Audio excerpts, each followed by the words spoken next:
Welcome, everyone. Thank you for joining us. Over the next 20 or so minutes, my colleague and I are going to show you how to deploy Service Rep Assistant so that you can move from manual triage to automated case resolution.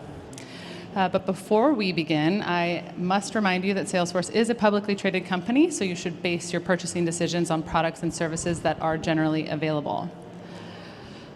I also want to take a minute just to say thank you. TDX is a very special event to me because it is the opportunity to actually connect with the people that build on our platform. And I know it is not lost on us that some of you have traveled, you've taken time away from your families, time away from your work and your projects to be here with us. So for that, I just want to say thank you. Thank you to our customers, our partners, my colleagues, and our trailblazers for being here with us today. As a quick introduction, I am Megan Myers. I'm Director of Product Marketing on Agentforce Service, focusing on all things AI, and I am joined today by my colleague, Drew Shieldvector, say that one on your own, who is a distinguished solution engineer that focuses on all things service, AI, data, and channels. So let's get into it, because I know you want to see the stuff that Drew's going to show you, but everything that you're seeing on this slide, all of these data points from documents, Salesforce data, social media interactions, product telemetry, all of these are data points and signals that fuel the agentic enterprise. Yet service reps continue to lose countless hours searching for answers rather than acting on the data. In fact, Drew told me last week a story about a recent visit to a contact center where he observed a relatively new service rep who spent about 20 minutes searching for the definition to a basic term just so that they can answer the customer's initial question. That time spent is money lost. With Agentforce Service, we eliminate that friction by consolidating all of the right data, the right answers, and the next best steps required to turn that frustrated search into immediate resolutions. But we're not adding to the clutter of an already very busy workspace. In fact, we are reimagining it. We are consolidating all of those fragmented components into one unified canvas that provides all of the information and data that a rep needs to turn that frustrated search into immediate resolutions. Service Rep Assistant, you can see right there on the right-hand side, the animated GIF, is an out-of-the-box component that presents adaptive experiences so that any rep, whether they are new or they are tenured, can resolve a complex case across any channel, from case to messaging to voice. We are taking all of that data on the previous slide and consolidating that with customer engagement history, your trusted CRM data, and knowledge, and more, and creating a personalized, adaptive, step-by-step plan so that every rep can resolve the most complex cases immediately. And what we're seeing is real material benefits to every customer. One of our pilot customers was able to see a massive impact to their business. They were able to delay their hiring by 1 month, reduce onboarding from 3 weeks to 2 weeks, and then the thing that I find the most impressive is that they were able to decrease time to service rep proficiency from 3 months to 3 weeks, and that is a 77% gain here. That's time spent engaging with customers one-to-one versus being in a training room, which is time away from and very, very costly. So all of that to say, how do we do this? And that's why we're all here today, right? So Drew, why don't you show them? Hey, good morning. So I think all of us being Salesforce people understand Salesforce likes to change the names of products from time to time, right? So Service Cloud is not Service Cloud anymore, it's Agentforce for Service, right? That's not simply a turn of phrase, it's not merely cosmetic, it's also substantive, and part of that is the development of Service Rep Assistant, which has been generally available for the last year as guidance plans with actions. So like Megan was talking about, you have this dynamic plan generated based upon your case. So it's looking at the case saying, is this eligible for the plan? An actual agent type is looking at the case, deciding if this is eligible. Once it determines it is eligible, it's looking at not only the details of that case, but it's looking at all of the associated data we're grounding in. We'll get more into that process in a minute. It's generating a plan that an agent can follow, and then you can report upon the steps that the agent's taken to solve that case. So the instance that Megan mentioned where I observed a customer service representative spend 20 minutes trying to answer a question, he actually had in front of him a phenomenal tool that this organization built where he could search anything from across all of their knowledge. it was a tremendous tool. They were touting how great this tool was. It was very responsive, but didn't even know to use it. So it doesn't matter how good the tools are you have if they're not presented in context, and that's really what guidance plans do for you, is bring a cohesive plan in context that can be executed. And again, the way that this is created is there is an eligibility criteria assigned up front. So you have an agent, and like any one of these tools, there is some configuration required. So it's not every single case type that you would ideally deploy this for. It's your most relevant case types. And the agent is looking and saying, is this case eligible based on the case data involved? Once it does that, it's picking a topic, or now a sub-agent, that corresponds to that case type, and it's picking actions as well. So you're able to associate quick actions with these plans, and those are things that historically would have been next best action recommendations. But here they're presented as a part of a cohesive, larger plan. So next best action is presented based on its own merits. Do I meet the criteria to show this next best action? In some situations, you want to show several and make sure that several of them are executed together, and that's what this addresses. So it's not really replacing next best action. It's not replacing some of the other components you'll see that are shown here, like summaries and things like that. It is presenting them in one place, so for certain case types, you have an overall cohesive plan. That plan is generated once those components are selected, and like anything else with Agentforce, the plan is run through the Agentforce planner. So it is developed, it is checked, and it is rechecked before it's presented. The additional steps here, though, that you see on the right-hand side of the big circle in the center are that you can report upon how the plans were executed. And you can also report upon the impact of plans being executed. And therefore, with those analytics, you can go back and refine this over time. One of the things that we're seeing with the increase of AI, and this is across the industry, but it's definitely a part of our own approach, part of that approach from Service Cloud to Agentforce for Service, is that the increased availability of AI has made customer satisfaction a real metric that can be measured. Whereas in the past, I'd go to contact centers and say, what's the most important thing? And the answer was always customer satisfaction. Okay, how are your reps incentivized? Well, they're incentivized at average handle time. Well, because that's all you can measure, really, in most cases.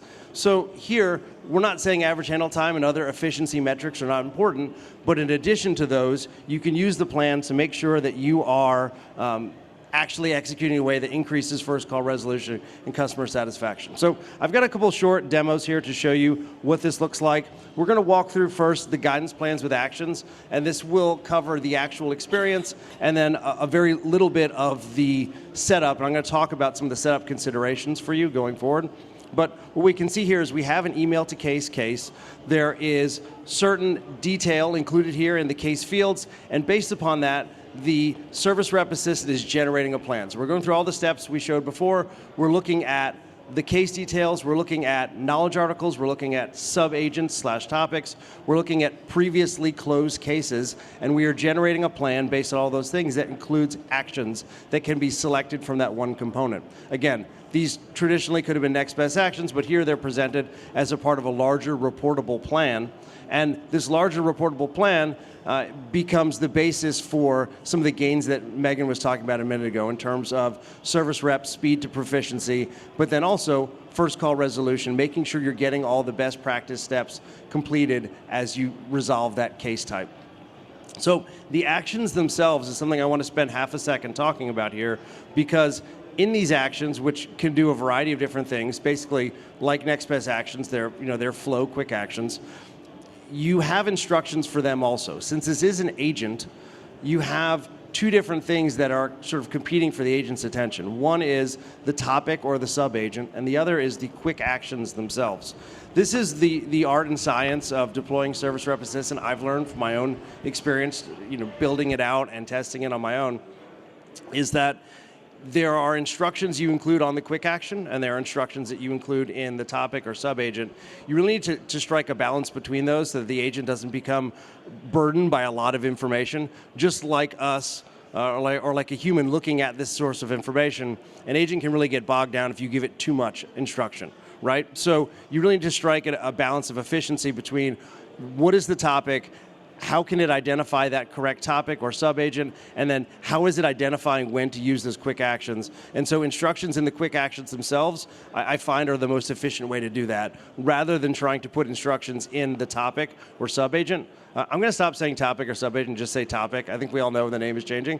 But again, name changes, right? So the idea behind this is quick actions, put your instructions there to make sure the agent knows how and when to use them. But we also talked up front about, Megan read the forward-looking statement, so we'll get to a second the new version of this product that's coming.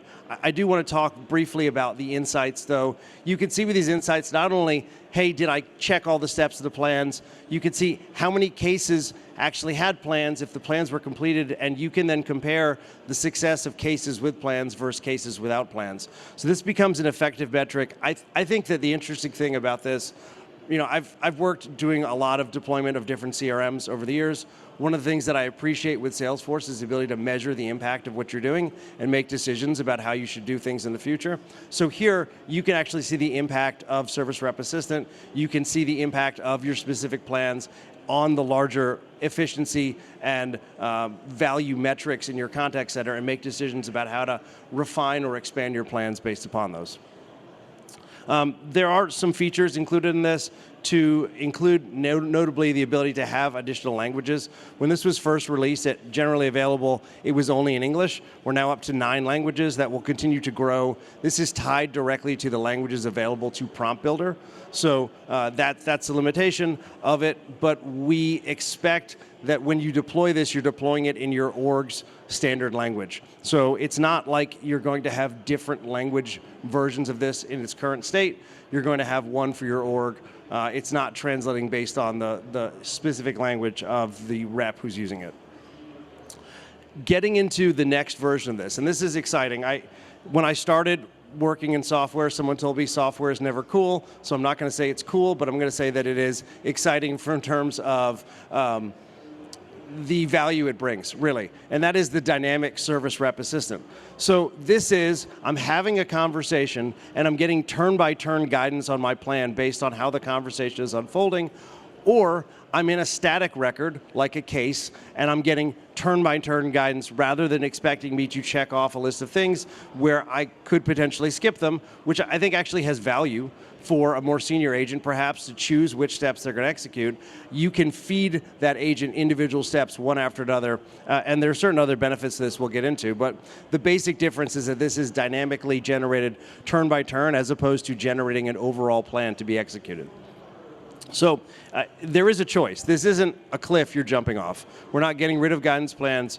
You have a choice of either of these options, and the dynamic service rep assistant, I think, is really going to come into play when you are looking at messaging conversations. So that means you're talking about SMS, you're talking about web chat, you're talking about some other digital channels, or you're talking about the voice channel. So we'll get into the roadmap and when those things are going to become available, but the ability to present recommendations based upon what your customer is saying to the end user is great. So let's get into 2 demos here. The first one is for cases. I mentioned that this can deploy on static records such as cases.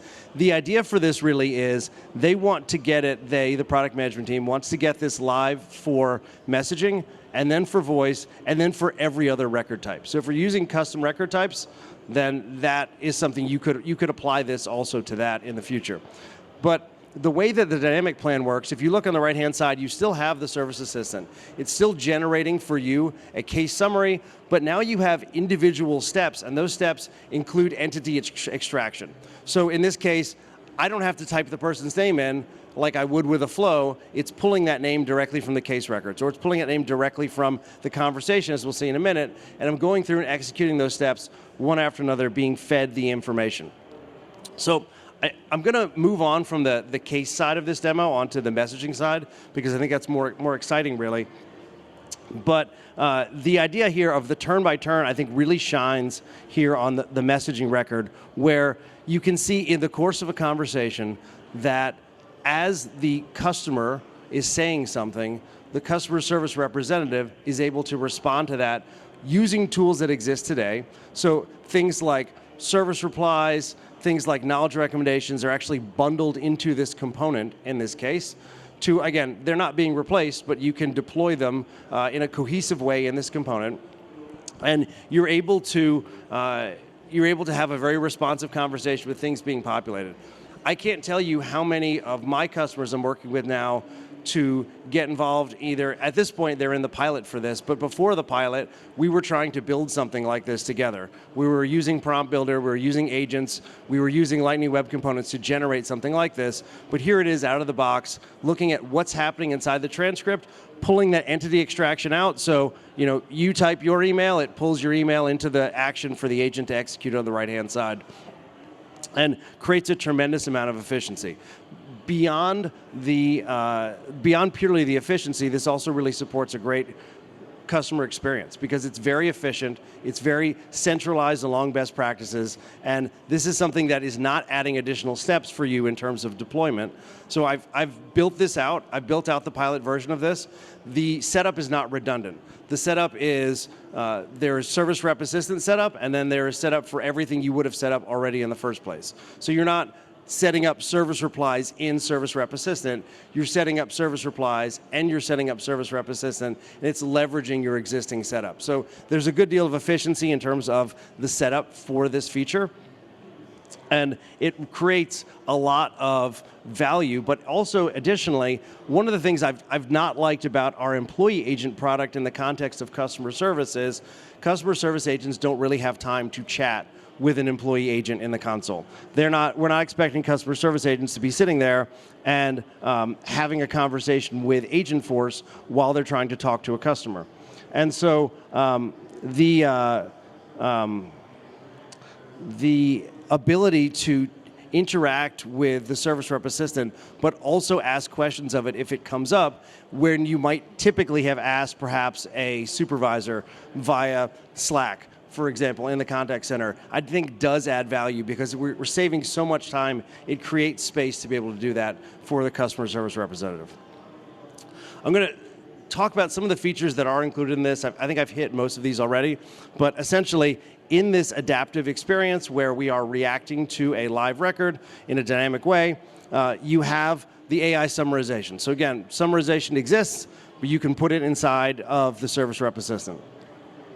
You have the embedded AI skills. What does that mean? It means that things like service replies, knowledge recommendations, and so on are populated inside the context of this component. You have still multi-step resolution plans. So if you want to insert a multi-step resolution plan, like a guidance plan, inside of the dynamic interface, you can do that. You have the ability for the agent to take actions on behalf of the customer service representative. So the agent can just go ahead and send the email instead of giving it to the customer service representative to send it on his or her own, saving time. You have the ability to pull that information directly from the record. So I'm chatting with you. Again, I'm pulling my email in instead of you having to copy and paste.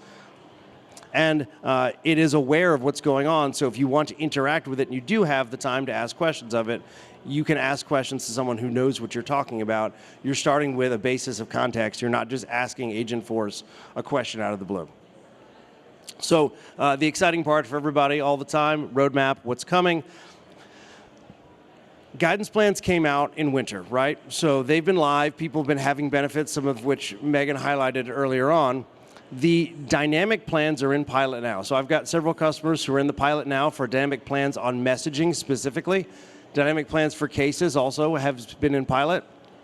Those are ongoing. The availability of dynamic plans for voice, the pilot for that has moved a little bit farther to the right, but still the expectation is that that will be in beta this summer and that messaging will be generally available this summer also. So this is something that's very quickly forthcoming. And like I said, there are people in pilot today.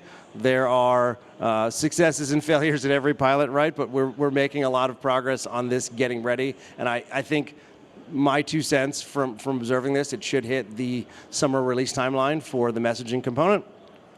And thanks so much for spending your time with us this morning.